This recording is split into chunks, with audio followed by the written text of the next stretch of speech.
Assalamualaikum warahmatullahi wabarakatuh. Alhamdulillah wassalatu wassalamu ala sayyidina Rasulillah Muhammad bin Abdullah sallallahu alaihi wasallam. Allahumma shalli wa sallim ala sayyidina Muhammad bin Abdullah al-qaim illa madaqat illati illa wa farajahullah, amma ba'd.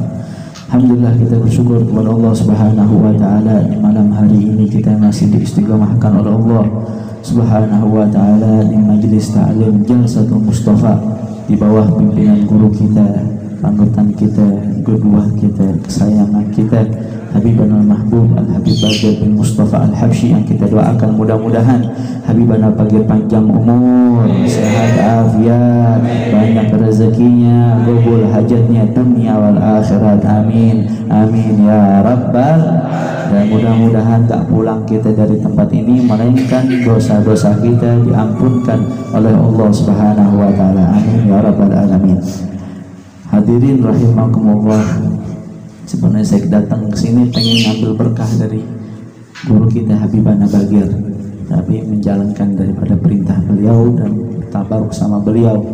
Alhamdulillah, kita sekarang memasuki daripada awal-awal bulan Dzulhijjah, yang kita keingetan kalau datang bulan Dzulhijjah berarti di dalamnya ada hari raya Idul Adha.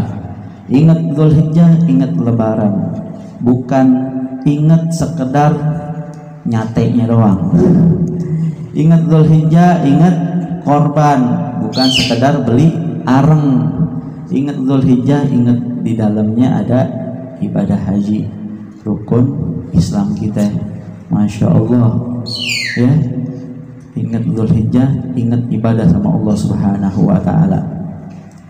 Tuh di bulan Dzulhijjah Allah bagi-bagikan pahala yang luar biasa yang enggak Allah kasih di bulan lainnya, khusus adanya di bulan Dzulhijjah. Pahala berkorban, pahala berpuasa di bulan Dzulhijjah, khususnya Asyrah Awail, 10 pertama daripada Dzulhijjah ya, 1 sampai 9. Yang bisa, yang mampu puasa dari tanggal 1 kemarin tuh, nggak bisa juga ya ntar minimal tanggal 8 sama tanggal 9, jangan sampai nggak puasa. Sebagaimana yang kita tahu, yang kita diajarin sama guru-guru kita, siapa orang yang berpuasa Arafah maka dosa-dosanya diampuni sama Allah 2 tahun, setahun sebelumnya dan setahun yang akan datang. Masya Allah, ini kan lagi musim orang takut mati. Nih resep dari baginda Nabi Muhammad SAW, resep dari ulama yang mau panjang umur besok puasa Arafah. Salah satu faedah hadiah dari Allah, insya Allah siapa orang yang puasa Arafah umurnya dikasih panjang sama Allah Subhanahu wa taala. Kok bisa? Iya, karena apa? Dia dapat 2 ampunan dosa, dosa yang lalu dan dosa yang akan datang. Nah, mungkin dosa yang akan datang diampunin kalau dia nggak panjang umur. Maka insya Allah siapa orang yang puasa Arafah dia bakal dipanjangin umurnya sampai ketemu Arafah lagi. Ingat Dzulhijjah di dalamnya ada syariat daripada haji. Ada haji. Kapan pertama kali haji di untuk umatnya Nabi Muhammad SAW? Sebagaimana ulama mengatakan al-mu'tamad tahun ke-6 setelah hijrahnya Nabi. Jadi diwajibkannya haji buat yang mampu. Syariatnya Nabi Muhammad itu mulai dari tahun ke-6 setelah hijrahnya Nabi. Terus Nabi haji berapa kali? Apakah setiap tahun Nabi haji? Ternyata hajinya Nabi itu 3 kali. Al-Mu'tamad 3 kali, 2 kali sebelum hijrah, 1 kali setelah hijrah. Yang 2 kali sebelum hijrah Nabi haji sebagaimana hajinya Nabi Ibrahim. Caranya cara Nabi Ibrahim. Yang haji setelah hijrah baru haji syariatnya baginda Nabi besar Muhammad Shallallahu Alaihi Wasallam di tahun ke-10. Ada juga yang bilang tahun ke-9, dan itu merupakan haji pertama dan haji terakhir Nabi bersama para sahabat Rasulullah Shallallahu Alaihi Wasallam.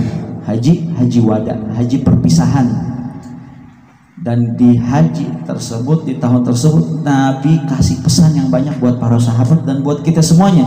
Dari sekian banyak pesannya Nabi, yang paling penting Nabi bilang apa? Nabi bilang umatku gak bakal tersesatkan, gak bakal terhinakan selama umatku tersebut berpegang teguh dengan kitabullah wa sunnati, berpegang teguh dengan Al-Quran dan berpegang teguh dengan sunnah baginda Nabi Muhammad SAW, sebagaimana dikatakan oleh Syekh Abdul Qadir Al-Jilani, tur ilal haq bil janahin al-kitab wa sunnah, terbanglah kalian menuju keridhaan Allah Subhanahu wa taala dengan dua sayap, apa? Al-Quran dan sunnah Nabi besar Muhammad SAW.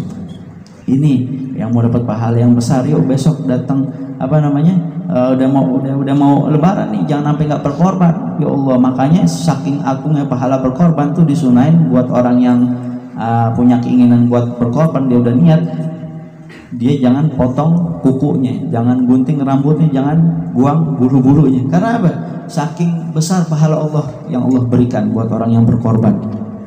Ya, mungkin di saat dia maksiat sama Allah Subhanahu wa taala, itu kuku, itu bulu ada sama dia. Jadi disunahkan jangan potong dulu sampai nanti hewan korbannya baru disembelih. Mudah-mudahan perkumpulan kita di malam hari ini diridhoin oleh Allah Subhanahu wa taala. Ya muhawwilal ahwal hawil ahwalana wal muslimina ila ahsanil hal wa ya mughalibal qulub wal absar tsabbit qulubana ala dini wa ta'atik. Rabbana atina fid dunya hasanah wa fil akhirati hasanah wa qina adzabannar. Wa sallallahu alaihi wasallam Muhammad wa ala alihi wasallam walhamdulillahirabbil alamin. Hadza minni wa lakum minkum. Wassalamu alaikum warahmatullahi wabarakatuh.